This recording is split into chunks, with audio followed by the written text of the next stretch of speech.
Today is March 30th, 2025, and I am at Fort Ridgely State Park in Renville, Minnesota.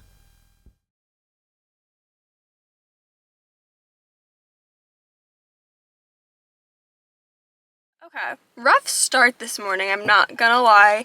I had my old SD card in because I needed to get footage off of that so that I could edit it. Forgot that I needed to switch to the new one. Got down here, tried to record this, but told you have 4 minutes of footage left. I said, oh, whoops.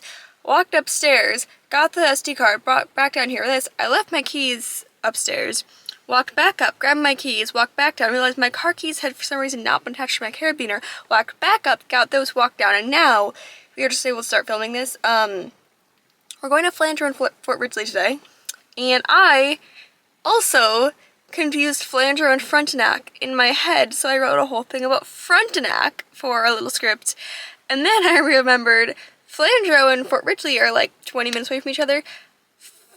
Frontenac and Fort Ridgely are like 3 hours from each other. So we're not going to those two today. We're going to Flanger and Fort Ridgely. But we're going to Fort Ridgely first, so it doesn't even matter. Flanger's next video. So great. I truly don't have time to talk anything else about this, but music, I think we're going to go with this one again. And I think probably my gut saying I want to start with the bonus CD and then go to the other one. So that's what I'm going to do. Even though it's out of order, I don't care. See you there!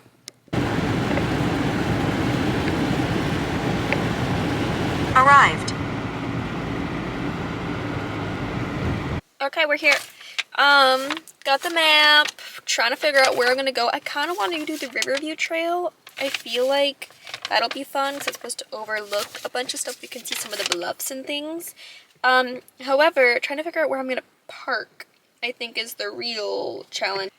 It seems like it's pretty close to the visitor center, but it's actually 15-minute parking. It might have to take, like, the Valley Trail to the Riverview Trail, but that should be fine. We'll see. I don't think I'm going to spend too much time here just because we're doing 2 parks in one day, and that always means that they get a little less time than, like, a full one.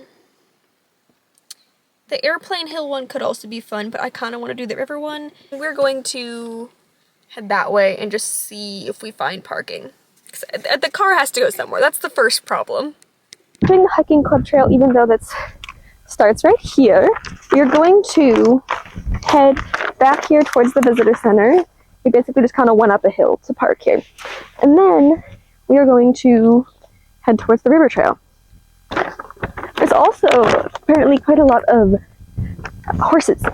Horsies. This is there's like a horse camp kind of thing going on here. So not really like we're going to see this or we're going to be riding any horses because that's not really not my thing. I'm more of a hiker than a horseback rider. Also, it is snowing. Yep. Remember like last week where it was like, oh, don't have to wear the winter hiking jacket anymore. It's back. Okay. More hiking club trail signs this way. I want to take the Riverview Trail, which I think is I need to like cross the street for, because like we'll see. It's very confusing, I would say. I'm hoping to find like a sign with a "You are here" on the trail so that I know where I'm at, because okay, I think we're on the right track simply because the river trail is the only one that crosses the road right there, and I just crossed the road, so hopefully we will be getting to where we want to go. But you know, we'll see. If worst comes to worst, we just turn around and go back. Got some wild raspberries back. Also, this is kind of fun. There's a lot of just like ice coating on kind of like everything. Pretty much so. Every time I see a sign, it's just got like some ice forming along the bottom. I'm just like, icicles in the making, because they're only just starting to get enough that they actually start forming. They haven't like started to get long and spiky yet. Just like the little bits, the baby icicles. I got snow on my eyelash. Whoops.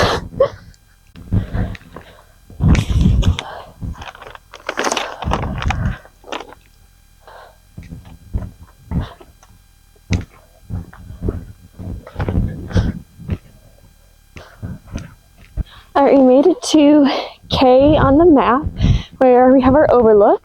So let's go out and see what we find.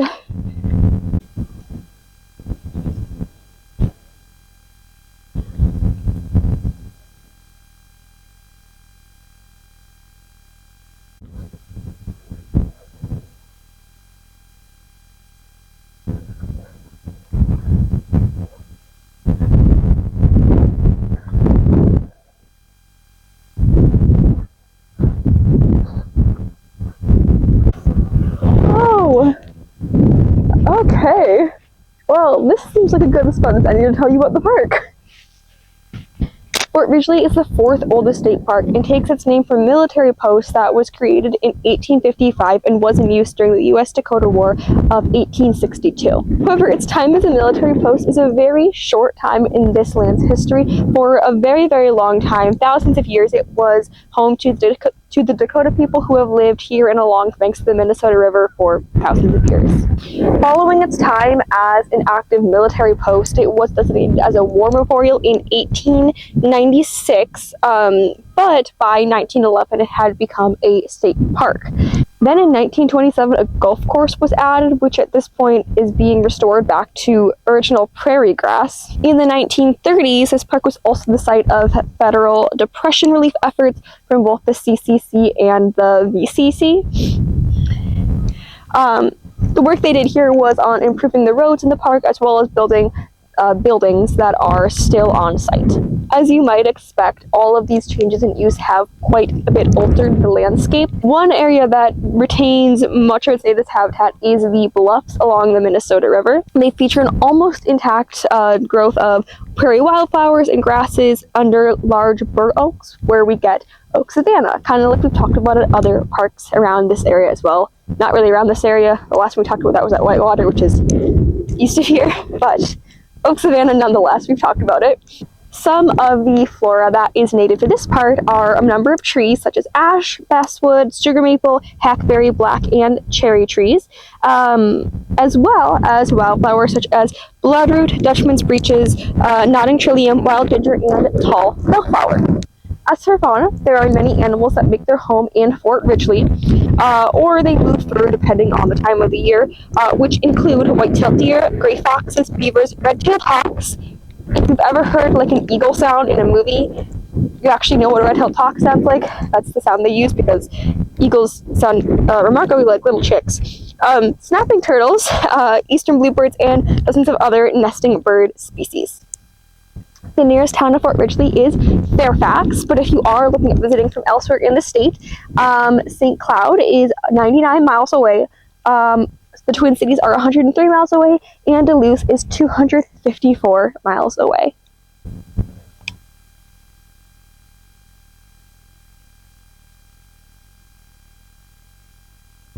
I can see why this is a scenic outlook. There's a ton. You could see like for forever, it feels like, but I feel like you could probably see further if it were less gray and cloudy, and I feel like the camera's picking up less because of that. So we're gonna move on and keep going because, you know, at a certain point, I can only show you clouds for so long. Oh, birdie! Can you hear it? There's some tweeting and there's quite a lot of honking. The geese are back is what we are finding here. Okay, we're here. The historic site's right there. We might as well just walk there, and we don't necessarily need to go to the museum part. I'm not super into that, but we might as well. You know, it's what the park's named after. Oh, you can see it over there. Well, kind of. There it is. You know, might as well. We're right here.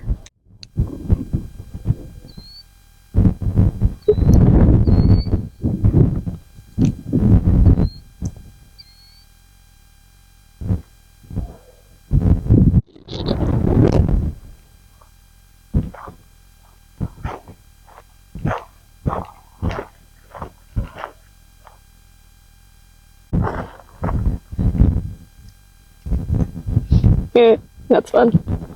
Okay, well, that was fun. We are going to start heading back now, though.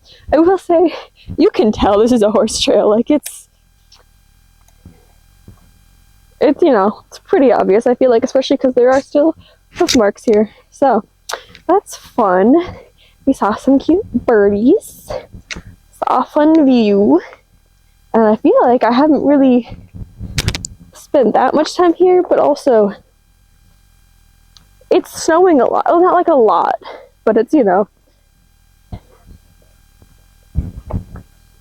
one of those ones where I'm like, I like kind of going outside today. Do I want to spend a ton of time outside? Not really. because it's just, you know, Minnesota spring. You're gonna kind of bounce back and forth between,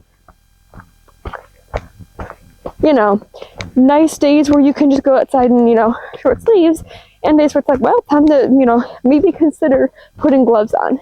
Glove haters are winning because I'm not wearing them because I hate them, but I have them with me because I wasn't sure. That's kind of where we're at. Final thoughts on Fort Ridgely. What can I say?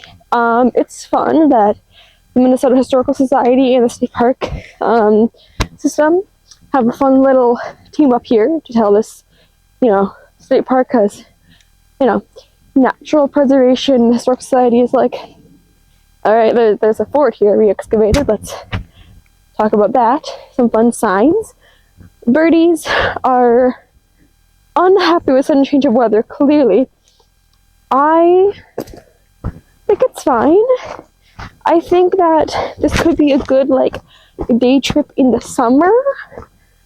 And I think if it hadn't have been a weird cold snap, I would have just started seeing, like, wildflowers poking up, and that would have been fun. As it is, there's literally no one else here. Not even, like, rangers, no other people. It's just me and these birds, which should tell you something about how appealing the weather is today. But I don't have any issues with the park itself. It's kind of fun. So we're just gonna trot down to the sign and then move on to Landro. But that's all for me.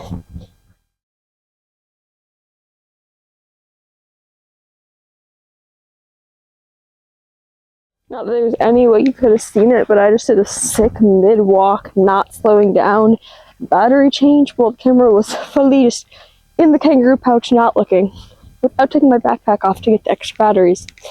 This isn't making it to the video, I don't know why I'm saying it.